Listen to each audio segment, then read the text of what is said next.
Sanjay, welcome to this Vattikuti Foundation forum, what we call Humans at the Cutting Edge of Surgery.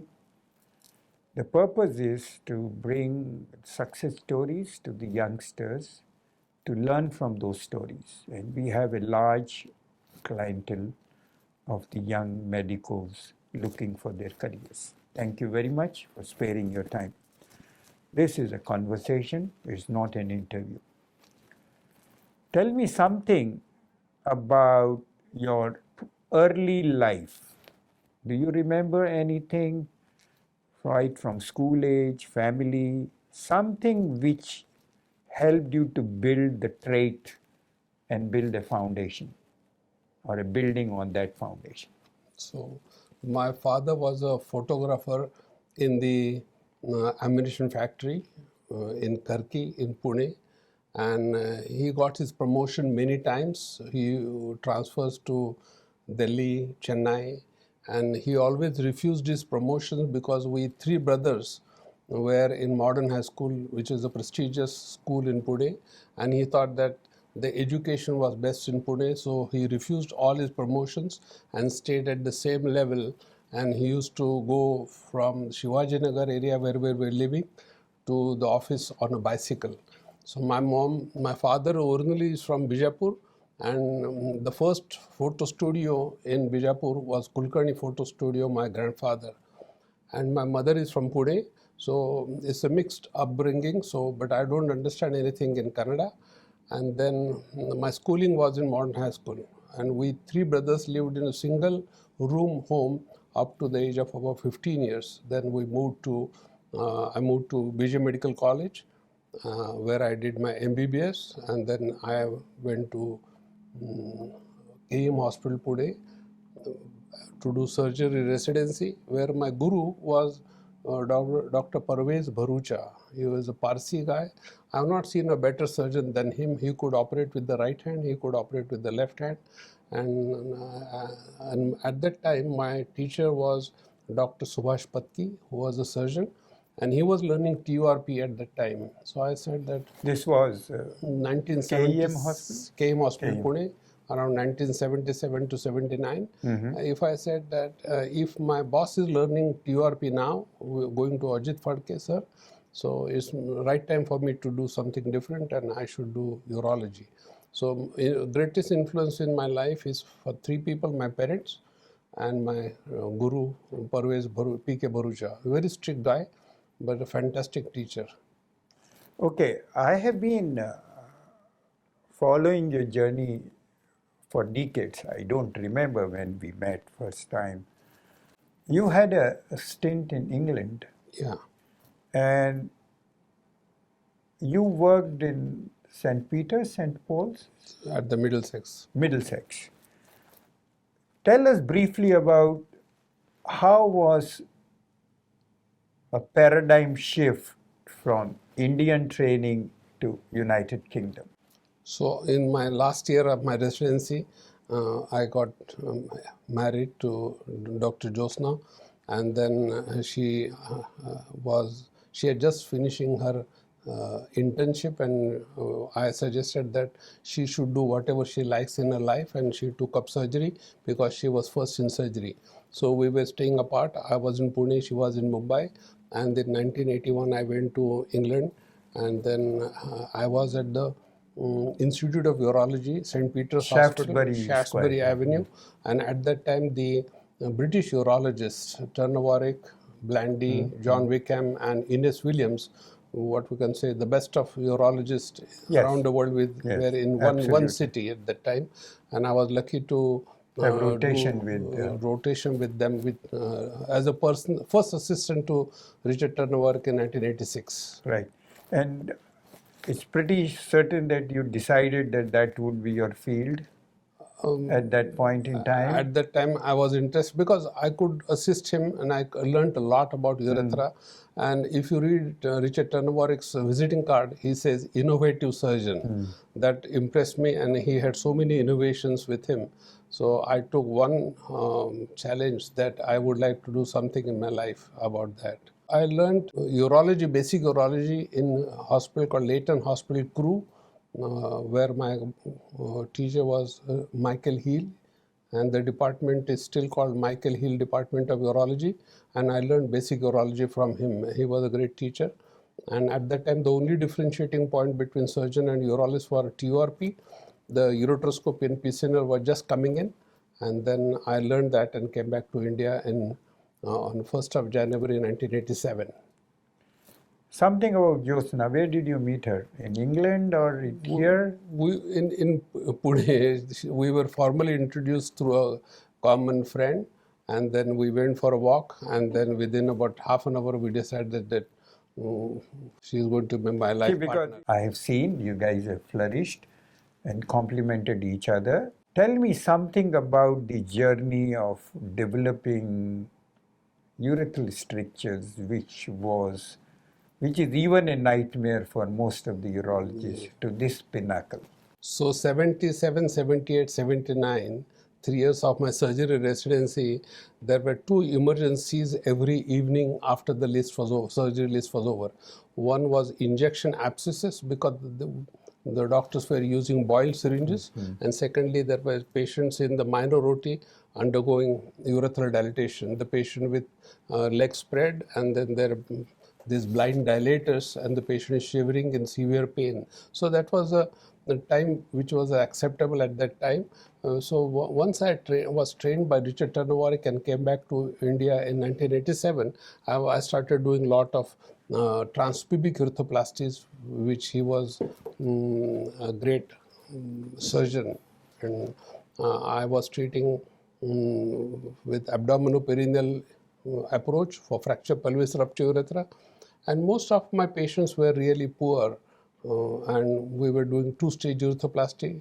There was no buccal mucosa in 1987, but in 1996-97 I went to England for a course arranged by Tony Mundy, George Webster, and there was this Dr. Guido Barbagli. And I learned the technique of dorsal onlay buccal mucosa and brought it to India in 1997, and suddenly everything changed because the results were completely different.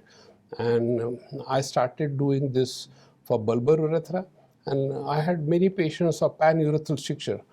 When I was in crew, I had to learn my boss used to do cysto-urethroprostatectomy for multifocal TCC of the bladder.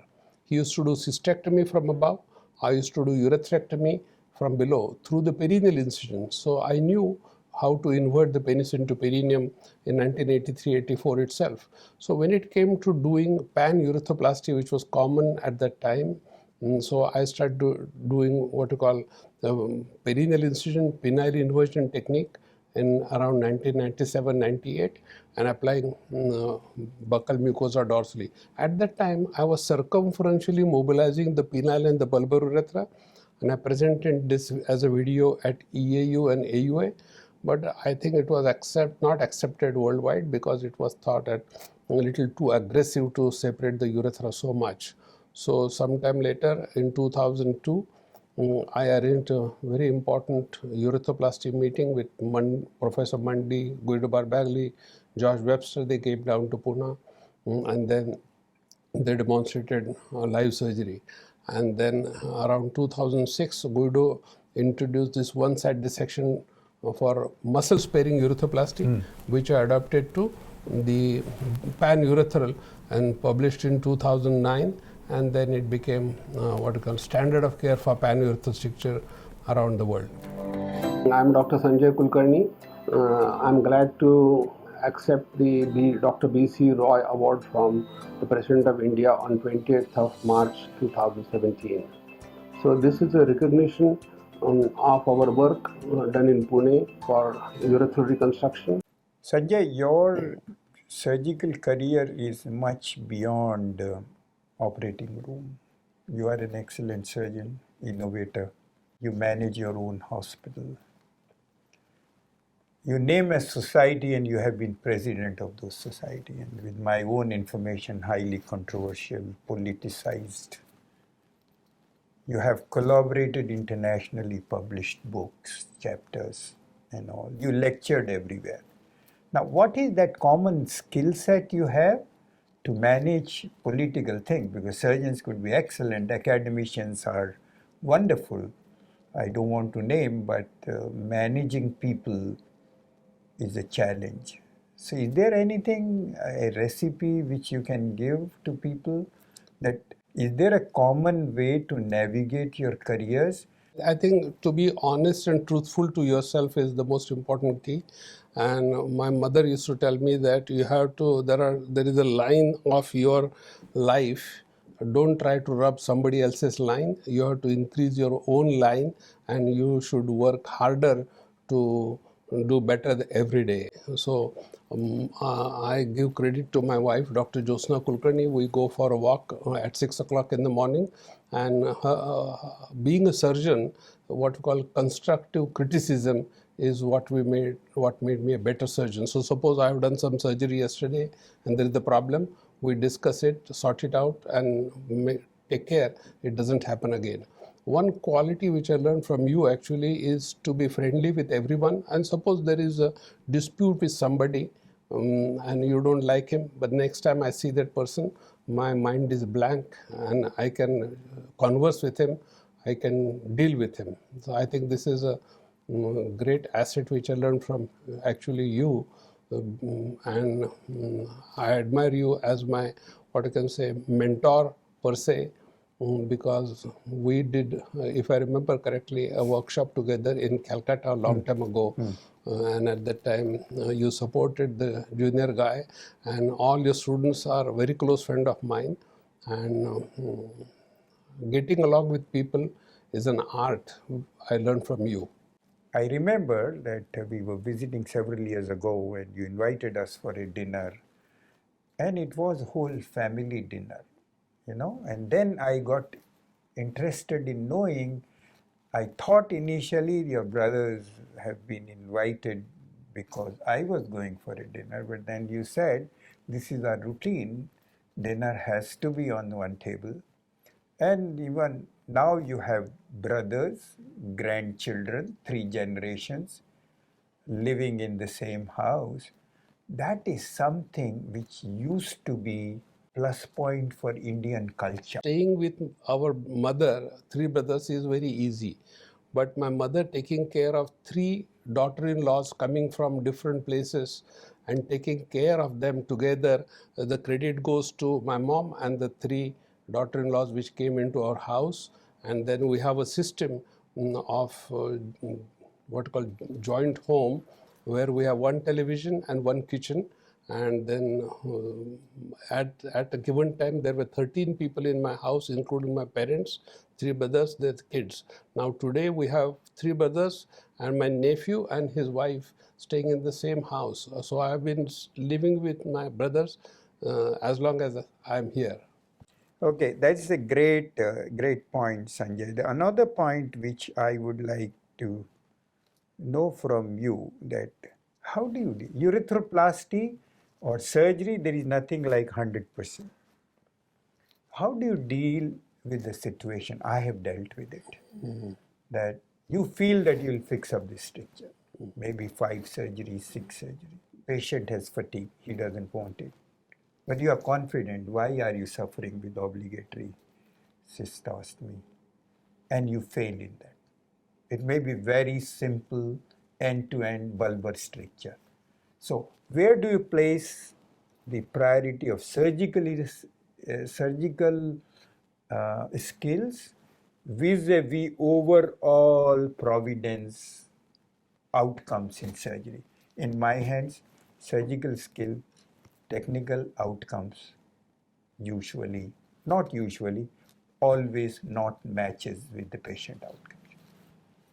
So my uncle, my mama told me to practice yoga and to concentrate what we call meditation, to concentrate on your breathing, and then that improved my surgical skills. I could concentrate more during surgery. Let's come to another point.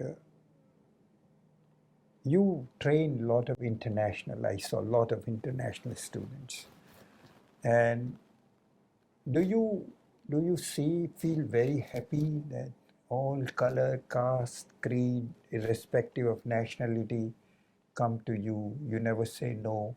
You don't need Dr. Bhandari to recommend you for this. No. So, how do you feel about it? It takes away too much of toll in teaching these people. How do you feel about it? So when I went to England for the first time in 1981, I was an observer at the Institute of Urology, and I had to pay £100 as my fee. And I had no money at that time. So I had to borrow money from my father-in-law to travel to England. And I traveled one of the cheapest airline called Biman. And then I decided that if there is any student in this world who wants to learn, learning should be not taxed by. So I never take money from my colleague or from my fellow or from my student. And then we started offering this what we call a free education, and we conduct a workshop once a month that is happening since 2006 on a Saturday, Sunday. It's a 2-day workshop, 8 to 10 urethroplasties. There is a 4K camera on my right shoulder. There's a 65-inch OLED TV in the theater, and you can watch surgery. We can discuss cases, and we have trained urologists around the world. I have traveled with my wife to around more than 40 countries to teach urethroplasty. So this year in June, I go to Pretoria to teach them surgery. I've been everywhere in Middle East, Africa, everywhere around the world. And if you go to Australia, New Zealand, or Indonesia, Malaysia, anywhere, Egypt, the urethroplasty surgeon is trained by us. Any particular thing you would like to leave a message in there? The message to my juniors is you can practice urology anywhere in the world. Most urologists around the world are endourologists, but everybody should pick up one disease, one organ, read all the papers published in the literature on this, and then when I go to AUA, there are so many things happening simultaneously, and an average urologist gets really, he doesn't know where to go, whether he should attend stone or prostate or cancer. So here you should go and attend only one disease, one organ, and become an expert in that. Whatever comes to you, you can offer treatment to the patient. Stones, prostate, you can do anything, but become an expert in one disease, one organ. This is my message. And having friendship around the world is very important. They will treat you equal if you are equally good, and to reach there is not easy. You have witnessed the growth of robotic surgery, and in India particularly. Anything you would like to say? Though I know that it's not very much involved with the kind of work you do, but you are also an excellent urologist. So what do you feel about last 15 years of robotic surgery, and what is the way forward? Yeah, so my wife, Dr. Josna, started laparoscopy in India in 1990, and now I was doing a lot of laparoscopic urology initially, and then I initiated India's first robotic surgery workshop in Delhi in 2005, just to introduce the subject to my colleagues. And I'm really interested in robotic surgery, upper tract, like we do buccal mucosa, uretroplasty for ureteric strictures, and then except for radical prostate, I can do any other surgery very easily. I have not put my mind to that disease yet, but I would like to treat patients of prostate cancer, treatment complications like recurrent stricture and rectal through fistula. Last year we treated 23 rectal through fistulas of various etiologies. So I think a robot has a future, and I'm happy that the Indian robot is coming, Mantra, and my friend Dr. Vaddi, Chandramohan Vaddi in Hyderabad is doing an excellent job of utilizing this Indian robot at a very reasonable cost. So how do you see the scenario overall, looking at the United States started in 2000, roughly 2001. India started, real program started in 2010. Yeah. At least we knew after we went into India. How do you think, are you satisfied with the kind of adoption India has? I'm talking of multi-specialty point of view. The adoption is a little slow because it's expensive. So we need little Indianization of the robot, and the cost is prohibitive now. Once the cost comes down, as laparoscopy is ubiquitous in India, nobody is doing open cholecystectomy. So similarly, robot will replace laparoscopy. as it has happened in USA. Say, you are associated with the work of the foundation. Is there anything you think foundation should do different than what we are doing now? I think foundation was very important and responsible for bringing robotic surgery to India, various centers. Most important role is two roles. One is bringing robot to India with collaboration, and secondly teaching. I think training next generation urologists in robotic surgeries is what the foundation has done, and I admire your work for that, the foundation work. Thank you, Sanjay, for your time, and I think you'll go up and up. Wishing you all the best. Thank you. Thank you. Thank you.